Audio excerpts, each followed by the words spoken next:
नमस्कार दोस्तों, स्वागत है आपका अपने YouTube channel Kota education hub में। जैसा कि आप सबको पता है, हम आरपीएससी असिस्टेंट प्रोफेसर के सॉल्यूशन कर रहे थे प्रीवियस ईयर पेपर के। 2021 के जो दोनों पेपर थे वो हम निपटा चुके थे। 150 प्रश्न के हम कर चुके हैं। 2016 का जो पेपर है उनका सॉल्यूशन हम कर रहे थे। पेपर 1 के 150 प्रश्न हम कर चुके थे। पेपर 2 में भी 100 पेपर 2 के भी 75 प्रश्न हम देख चुके थे। 76वां प्रश्न आज हम करेंगे। तो चलिए देखते हैं 76वां प्रश्न क्या बोलता है कि निम्नलिखित में से कौन सी रचना मीरा के द्वारा रची गई है। इनमें से कौन सी रचना मीरा के द्वारा रचित है ना, नहीं रची गई है, मीरा के द्वारा नहीं रची गई है। गीत गोविंद की टीका एकदम सही बात है। राग सोठा के पद ये भी है। नरसिंह जी का मायरा ये भी मीरा की रचना है। लेकिन जो प्रेम वाटिका रचना है ये रसखान की रचना है। किसकी रचना है ये? रसखान की। तो हमारा सही उत्तर हो जाएगा रसखान। 77वां प्रश्न देखिए क्या कहता है। 77वां प्रश्न, इनकी उक्तियां ऐसी लुभावनी हुई कि बिहारी आदि प्रवर्ती कवि, इनकी बाद के कवि भी उनमें बहुत से बहुतों का अपहरण करने का लोभ न रोक सके। आचार्य शुक्ल की यह उक्ति किस कवि के विषय में है? अर्थात कहना चाहते हैं कि इनकी उक्तियां ऐसी लुभावनी हुई कि इनके बाद के कवि कि इन्होंने जो कहावतें ली है, इन्होंने जो पंक्तियाँ ली वो इतनी ज़्यादा खूबसूरत लिखी है कि बाद के जो कवि हुए ना बिहारी जैसे, वो भी इनके उदाहरणों को रोकने से, अपने अपहरण करने से रोक न सके। किसके विषय में ये पंक्तियाँ कही गई है? रहीम के विषय में कही है ये पंक्तियाँ, ठीक है। रहीम के विषय में, रहीमन धागा प्रेम का मत तोड़ो चिटकाए। गोद लिए उलसी फिरे तुलसी जो सुत हुई, किसकी पंक्तियाँ हैं? काव्य पंक्ति के रचनाकार कौन है? देखो दोस्तों, इसमें कथा सुनाता हूँ मैं आपको क्या होता है। एक बार रहीम के पास एक स्त्री मांगने जाती है क्योंकि उसकी बेटी की शादी होती है, इसलिए वो मांगने जाती है कि यार मैं बहुत गरीब हूँ, मेरी बेटी के लिए आप कुछ दान कर दो। ऐसा है बिल्कुल। तुलसी के पास जाती है, सॉरी तुलसी के पास, ठीक है, तुलसी जी के पास जाती है एक महिला मांगने, क्योंकि तुलसीदास जी अच्छे खासे विद्वान थे उस टाइम पे, नाम था उनका एकदम दान वगैरह करने में। तो तुलसीदास जी ने कहा यार मैं तो गरीब आदमी हूँ, मैं तो नहीं दान कर सकता, लेकिन जो मेरे मित्र हैं ना रहीम दास जी, उनके पास चले जाओ, वो आपको दान कर देंगे। ऐसा बिल्कुल। उस महिला ने भी यही कहा कि आपके तो जान पहचाने बड़े हैं, रहीम दास जी तो एकदम अकबर के दरबार में रहते हैं। तो तुलसीदास जी ने कहा चलो ठीक है, ये पंक्तियाँ लिख कर ले जाओ, ये पंक्तियाँ रहीम दास को बता देना। तो तुलसीदास जी ने लिखी थी उन पंक्तियों में कि नागमती इस टाइप से उसका अर्थ था कि नागों की पत्नी सुरतीय नरतीय नागतीय, सुरतीय नरतीय नागतीय अस चाहे जस होय, कि सुरतीय नरतीय नागतीय अस चाहे जस होय, और गोद लिए उलसी फिरे तुलसी जो सुत होय। तो सुरतीय नरतीय नागतीय अस चाहे जस होय, ये पंक्तियाँ तुलसी ने लिखकर भेजी थी कि ये रहीम को जाकर बता देना। इसका अर्थ ये है कि देवताओं की पत्नियाँ, मनुष्य की पत्नियाँ और नागों की पत्नियाँ जो जो चाहती हैं ना कि वो मुझे इस स्त्री को मिल जाए, मतलब वो इस स्त्री को दे दो।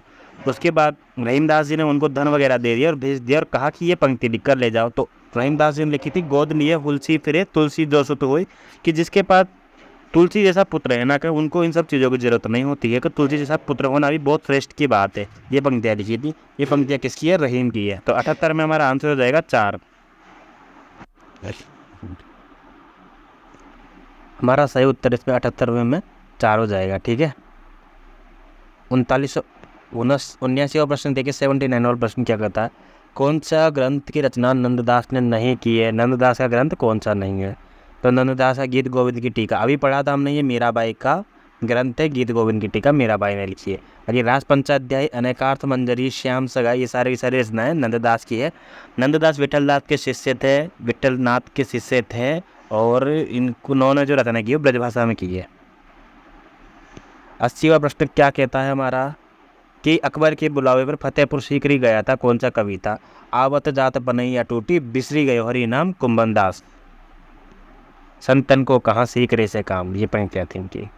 कवि कुल कल्पतरु चिंतामणि त्रिपाठी की है। कवि कुल कल्पतरु सर्वांग निरूपक ग्रंथ है। ललित ललाम लाम मतिराम, भाव विलास भवानी विलास देव, काव्य निर्णय श्रृंगार निर्णय, छंदारणो पिंगल भिखारी दास। 82वां प्रश्न क्या कहता है? गंगा लहरी पद्माकर की है। गंगा लहरी पद्माकर, इश्क का नामा बोधा, विरह की लीला घनानंद, शिवा बावनी, छत्रसाल दशक भूषण। डी में 1।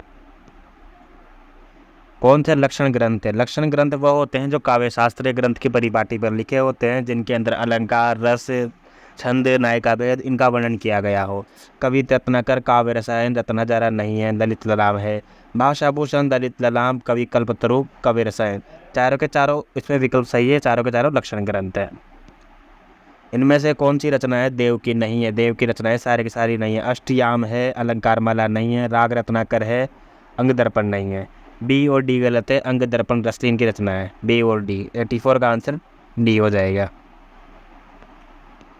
85 प्रश्न कहता है कि किसी कवि की यश इसकी रचनाओं के परिमाण के हिसाब से नहीं होता है बल्कि गुण के हिसाब से होता है। शुक्ल जी का ये कथन रीतिकाल के किस कवि के लिए कहा गया था? किस कवि के लिए कहा गया है बताइए आप।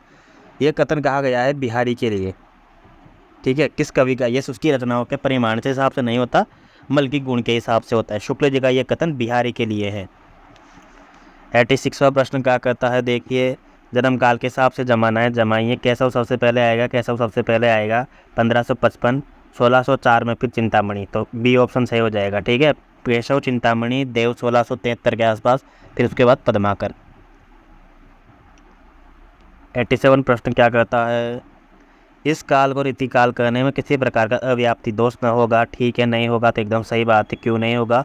क्योंकि प्रत्येक कवि द्वारा इसमें श्रृंगार को न्यूनाधिक रूप से ग्रहण किया जाना भी तो एक विशेष प्रकार की रीति है। दोनों कथन सही हैं, दोनों कथन सही है। न्यूनाधिक मतलब कम नहीं, बहुत ज़्यादा तरीके से यूज करना।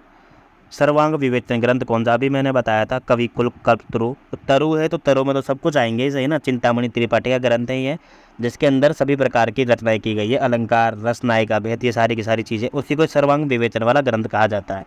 जिसमें सिर्फ अलंकार होता है उसको अलंकार निरूपक ग्रंथ कहा जाता है। जिसमें रस के बारे में कहा जाता है उसको रस निरूपक ग्रंथ कहा जाता है। जिसमें जो छंदों के बारे में कहा जाता है उसको छंद निरूपक ग्रंथ कहा जाता है। छंद वाले जो ग्रंथ होते हैं उनकी ट्रिक होती है, जैसे कि जिनके पीछे पिंगल लगा होता है या वृत्त लगा होता है या कौमुदी लगा होता है, फिर ट्रिक एक प्रकार से कि वो ज़्यादातर अधिकतर छंद वाले ही ग्रंथ होते हैं। 89 वाला प्रश्न देखिए क्या कहता है, आगे की सु कवि रुचि है तो कविता ही है। अगर आगे की कवि रिश्ते हैं तो अच्छी बात है, वो कविता है। नहीं तो राधिका कन्हई सुमिरन को बहाना है। इस बहाने भगवान श्री कृष्ण का राधा का नाम तो ले लिया जाता है ना। प्रस्तुत पंक्तियाँ किसकी है? भिखारी दास की पंक्तियाँ हैं। प्रस्तुत पंक्तियाँ भिखारी दास की है। इनमें से कौन सा ग्रंथ मतीराम के द्वारा नहीं रचा गया है? 90वां प्रश्न क्या कहता है, कौन सा ग्रंथ मतीराम के द्वारा नहीं रचा गया है? रसराज रचा गया है, लक्षण श्रृंगार ठीक है, रस रहस्य है कुलपति मिश्र का। किसका है? कुलपति मिश्र का ग्रंथ है रस रहस्य। साहित्य सार भी मतीराम का ग्रंथ है। तो रसराज, लक्षण श्रृंगार और साहित्य सार, ये तीनों रचनाएं हैं मतीराम की, लेकिन रस रहस्य है कुलपति मिश्र का। 91 वाला क्वेश्चन क्या कहता है, उनकी विरह की ताप की अनुक्तियों में दूर की सूझ और नाजुक ख्याली बहुत कुछ फारसी से लिखी हुई है। विरह ताप की उत्तियों में, हालांकि उन्होंने विरह तो लिखा नहीं है, कहीं ना कहीं नाजुक ख्याल है, बहुत कुछ फारसी की है। शुक्ल जी का ये जो कथन था ये सूरदास बिहारी के विषय में था ये, ठीक है ना। बिहारी ने कहीं ना कहीं फारसी शैली को भी अनुकरण किया है, तो बिहारी की शैली में था। बिहारी ने हालांकि विरह तो लिखा नहीं है, बहुत कम लिखा है, लेकिन इसका जो सही उत्तर होगा बिहारी होगा। ठीक है, उनके द्वारा बड़ा भारी कार्य ये हुआ कि रसों और अलंकारों के बहुत ही सरस और हृदयग्राही उदाहरण अत्यंत प्रचुर परिमाण में उपस्थित हुए। अलंकारों के रस बहुत ही सरस, ठीक है ना, क्योंकि इन रीति ग्रंथकारों के कर्ता भावुक, सुहृदय और निपुण थे। दोनों कथन एकदम सही है।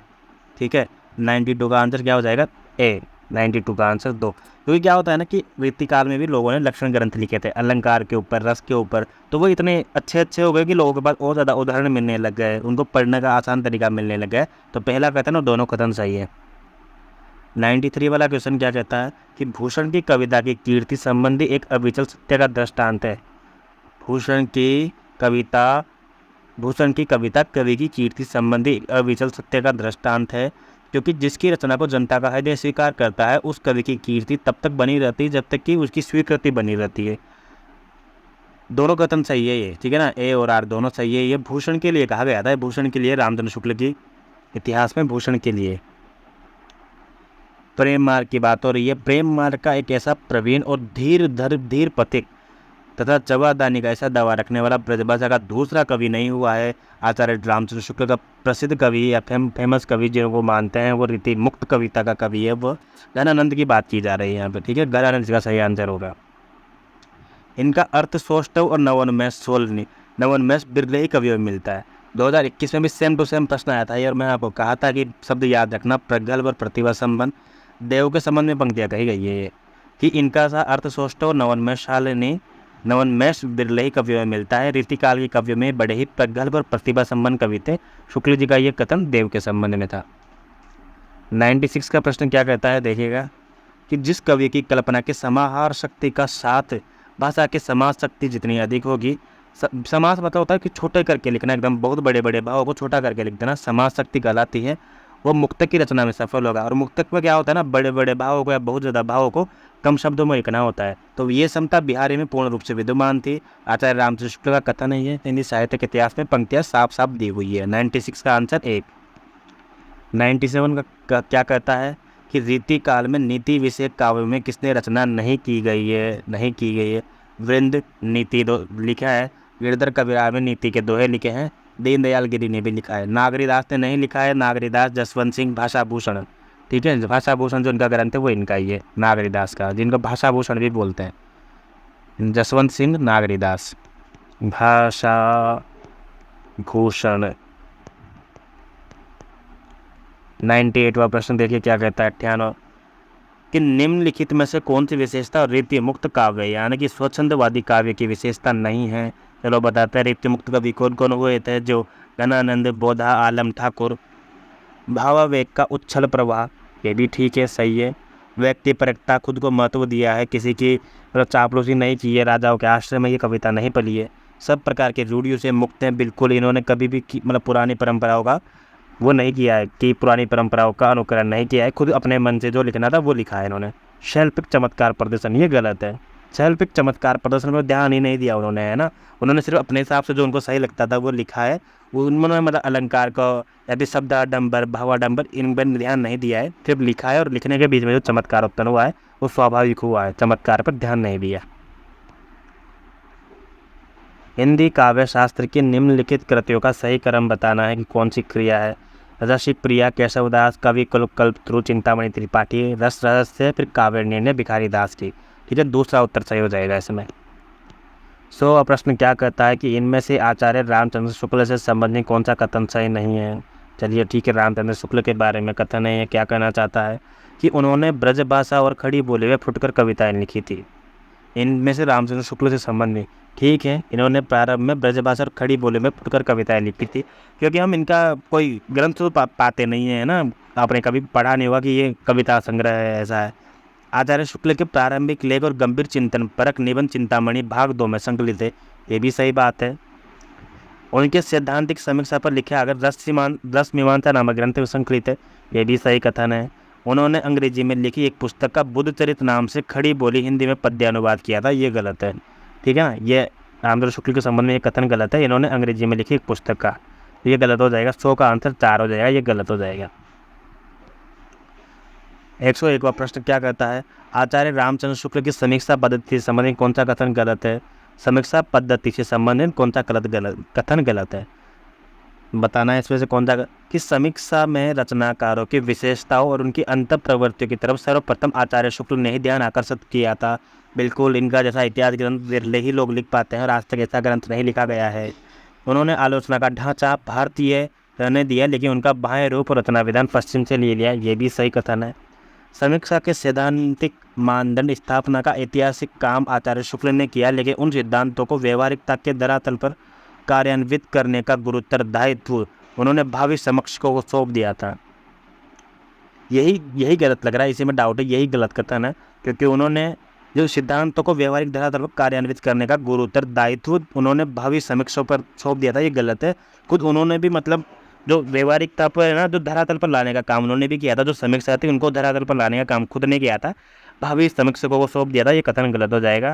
और हिंदी समीक्षा को उन्होंने युगानुरूप नवीनता प्रदान की थी, इसीलिए कर पाए थे क्योंकि उन्होंने खुद ने कार्यभार संभाला था, इसलिए 101 का आंसर 3 हो जाएगा, क्योंकि वो गलत कथन है।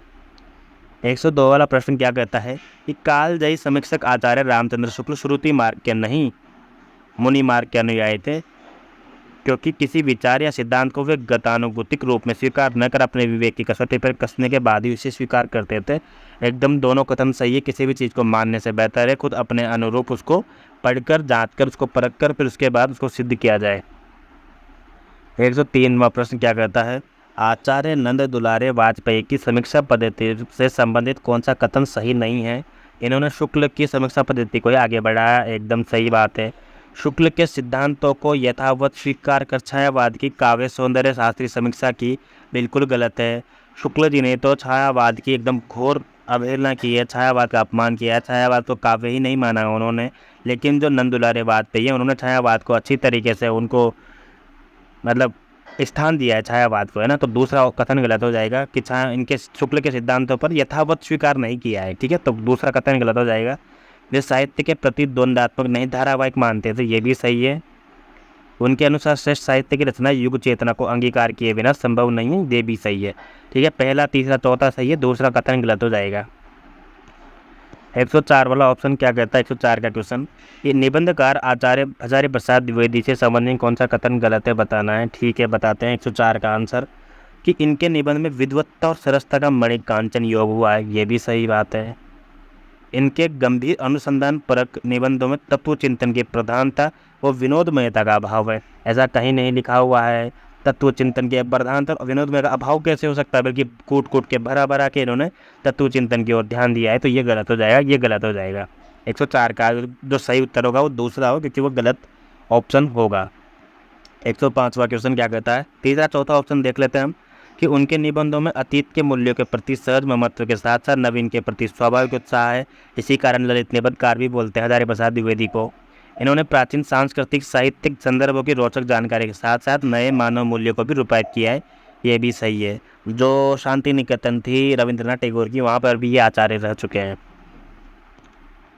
105वां प्रश्न क्या कहता है कि नाटककार प्रसाद से संबंधित कौन सा कथन सही नहीं है? चलिए बताते हैं कौन सा कथन सही नहीं है। प्रसाद प्रथम नाटककार है जिन्होंने अपने पात्रों को स्वतंत्र व्यक्तित्व प्रदान किया, एकदम सही बात है। प्रसाद के सभी पात्रों में गत्यात्मकता है, परिवर्तन की आकांक्षा है, ये भी सही बात है। नाटकों के माध्यम से प्रसाद ने सांस्कृतिक पुनरुत्थान का स्तुत्य प्रयास किया है, ये भी एकदम सही बात है, क्योंकि इन्होंने जो कहीं ना कहीं जो सांस्कृतिक नाटक लिखा है, ठीक है, तो इन्होंने पुनरुत्थान का स्तुत्य प्रयास किया है।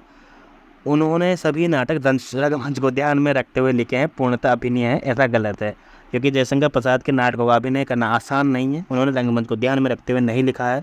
उन्होंने कहा था कि नाटक रंगमंच के अनुरूप नहीं होना चाहिए, रंगमंच नाटक के अनुरूप होना चाहिए।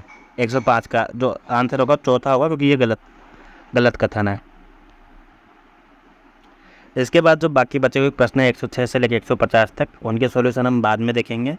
यहाँ तक किसी भी प्रकार की कोई प्रश्न में, किसी प्रकार के कोई टॉपिक में आपको डाउट है, किसी भी प्रकार की परीक्षा संबंधी कोई जानकारी आपको चाहिए, हमें कमेंट में आप बता सकते हैं। किसी प्रकार का कोई टॉपिक हो, हिंदी साहित्य से संबंधित, किसी भी प्रकार की परीक्षा से संबंधित, हमें बता सकते हैं, हम उनका समाधान ज़रूर करेंगे। कोटा एजुकेशन हब को आप लाइक कर सकते हो, चैनल को सब्सक्राइब कर सकते हो, ताकि हम ग्रो कर सकें साथ में और आप भी ग्रो कर सकें। अपने दोस्तों को इसको शेयर ज़रूर करना। धन्यवाद।